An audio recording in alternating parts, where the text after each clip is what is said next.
जी भाई, नमस्कार सभी साथियों को राम राम खम्मा गणी। जैसा कि अभी एक आंसर की करवाई थी, पहली पारी का पेपर हो गया, तो उसके बाद में विद्यार्थियों के मन में विचार आया कि किस सब्जेक्ट से प्रश्न नहीं आए, और कमेंट्स बॉक्स में भी आना शुरू हो गए कि इसमें ये विषय आया ही नहीं था। तो हम तमाम बातों पर हम चर्चा करेंगे।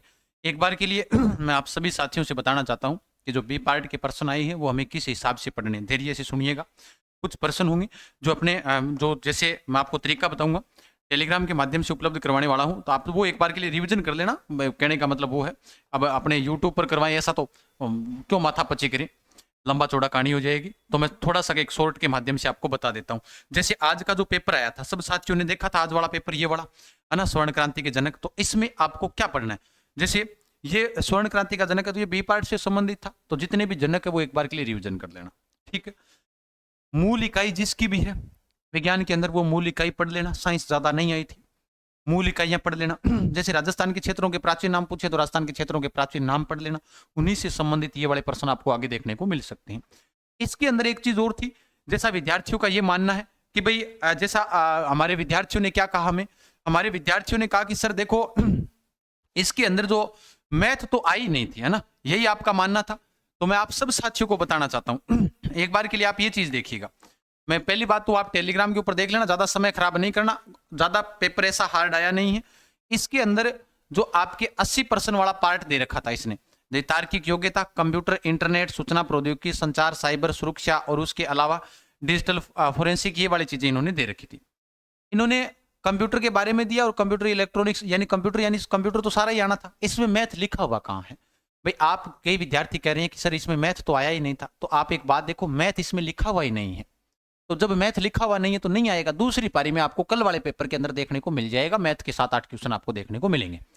ब्रह्मास्त्र वाली क्लास से अगर रिवीजन निकालना चाहो तो रिवीजन निकाल लेना, वरना टेलीग्राम पर पीडीएफ डाल रखी है, वो एक बार पढ़ लेना। आज उन्हीं क्लासों से 7-7, 8-8 पर्सन है, 2-2, 1-1, 2-2 घंटे की क्लासें हैं, वो देख लेना एक बार के लिए। क्लास मत देखना, पीडीएफ देख लेना, टेलीग्राम के माध्यम से अपलोड की हुई फाइल में जाकर देखोगे, पीडीएफ मिल जाएगी। दूसरी बात, यहां से इन्होंने 25 प्रश्नों का कहा था, तो महिलाओं से संबंधित महिला सशक्तिकरण को पढ़ लेना। मैं आपको यहां लिख रहा हूं, एक शब्द लिख रहा हूं, महिला सशक्तिकरण। महिला सशक्तिकरण को आप पढ़ लेना, ध्यान रख लेना, ठीक है ना, बिल्कुल। उसके अलावा अगर हम बात करें कि भाई महिला सशक्तिकरण के अलावा भी आप कौन सा टॉपिक पढ़ें, जिस टॉपिक के अंदर आपको महत्वपूर्ण भूमिका मिले, आप आज वाले जो बी पार्ट वाले प्रश्न है उन प्रश्नों का आधार बना लेना। कहने का मतलब यह है कि जैसे आज मैंने बी पार्ट के प्रश्नों का आधार किस प्रकार बनाना है, जैसे पूरे नाम देख लेना एक बार के लिए साइंस के अंदर। अब आपको रीजनिंग किस प्रकार की देखने को मिली है वो आप देख लीजिएगा। अब विकिपीडिया, तो विकिपीडिया के बारे में सारी जानकारी ले लो, जैसे एक खुला विश्वकोश है। तो इसके मतलब जो पर्सन आपके पास में मिले उस पर्सन से संबंधित बातें पढ़ लेना। मतलब 150 पर्सन है, उनमें से आपको रीजनिंग को छोड़कर आप लगभग और इन चीजों को छोड़कर 100 पर्सनों के बारे में, इनके बी पार्ट में थोड़े, ए पार्ट में इनके ज्यादा पर्सन थे, तो 101 पर्सन ऐसे बनते हैं जिनको आप आसपास से देख लेना। अपने पास समय है उतना, ज्यादा स्ट्रेस लेने की आवश्यकता नहीं है, उनके आसपास के पर्सनों को देख लीजिएगा। जो आप विद्यार्थी जो कह रहे थे कि इस पार्ट में मैथ इन्होंने नहीं पूछा, तो भैया इन्होंने कहा था मैथ पूछेंगे ही नहीं, तो क्यों पूछेंगे।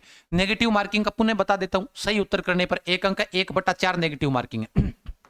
एक गलत कर दिया 0.25 अंक कट जाएंगे, 2-5 अंक, ठीक है। उसके बाद में इतिहास वाले प्रश्नों का आधार है वो नया पूछा जा रहा है। अब इतिहास में आधुनिक इतिहास से कोई प्रश्न देखने को ही नहीं मिला, तो उस अब आपके यहां देखने को नहीं मिला आधुनिक इतिहास से, तो कोई मतलब नहीं, तो कल भी तो देख सकते हो आप।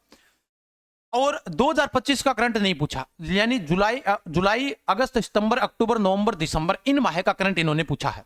इसका मतलब यह है कि आधार वही रहेगा, करंट है वो आपके 2024 के दिनों का पूछा जाएगा। तो प्रमुख पुरस्कार है वो देख लेना भाई, प्रमुख पुरस्कारों से संबंधित देख लेना, ये वाली चीजें आपको देखनी। आधार इसी पेपर को बनाओ, मेरे कहने का मतलब ये, बाकी आप कुछ मत देखना।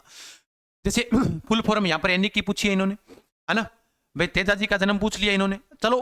बाकी उसके अलावा सबसे महत्वपूर्ण है अर्थव्यवस्था के थोड़े से आंकड़े पढ़ लेना भाई, है ना।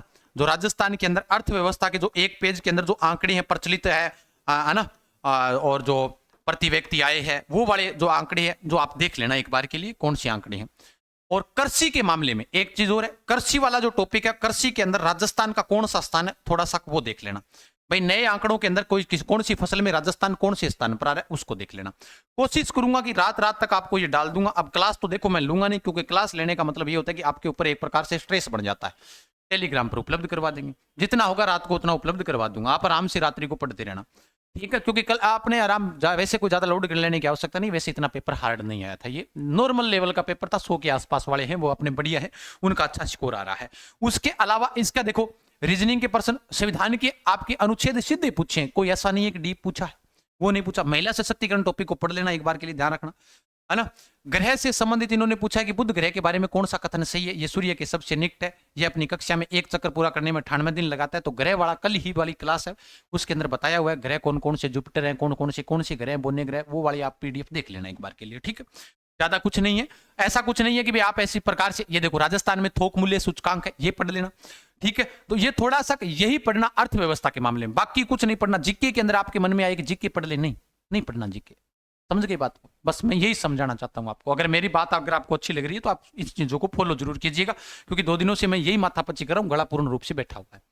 उसके अलावा जैसे ये प्रश्न देखो 22 अक्टूबर का पूछा कि 24वीं राष्ट्रीय तैराकी कहां आयोजित हुई, पणजी, जो आपके गोवा के अंदर, गोवा की राजधानी है उसके अंदर, है ना। तो कहने का मतलब ये है कि बाकी सब नॉर्मल प्रश्न है। आपको लग रहा है कि कहीं पर कि ये प्रश्न हार्ड है, अब साइंस के भी प्रश्न पूछे तो वो भी नॉर्मल प्रश्न पूछे, ऐसा नहीं है कि हार्ड प्रश्न पूछा है ना। जैसे उसके अलावा ये वित्तीय घाटा पूछ लिया, मतलब जो 7-8 प्रश्न आपके अर्थव्यवस्था के पूछे वो थोड़ा सा ध्यान से देख लेना, ठीक है ना, बिल्कुल ये। और उसके अलावा कोई माथापच्ची ना करें आप ज्यादा, ठीक है। बाकी जितना हुआ तो मैं टेलीग्राम पर आपको उपलब्ध करवाने की कोशिश करूंगा, तो आप बहकावे में ना आए कि यहाँ मैथ नहीं पूछी तो कल भी मैथ नहीं आएगी, है ना, ये बात ध्यान रखना। कल वाले मैथ में आपका दिया हुआ है, मैथ आएगी आपके, यहाँ पर इन्होंने कह रखा है कि हम मैथ पूछेंगे नहीं तो आएगा कहां से, ठीक है, समझ गए बात को। तो तमाम साथियों को कभी भी स्ट्रेस नहीं लेना, सभी को शुभकामनाएं हैं, बढ़िया तरीके से पेपर अपना कर कराएं, आराम से धैर्य के साथ जाएं, धैर्य के साथ आए, ठीक है। ओके, सभी साथियों का धन्यवाद, फिर मिलते हैं, तब तक के लिए खमागणी कल्याण स्वर्गीय के साथ मिलेंगे। आराम से आप टेलीग्राम पर पढ़ते रहिएगा। ओके, धन्यवाद साहब।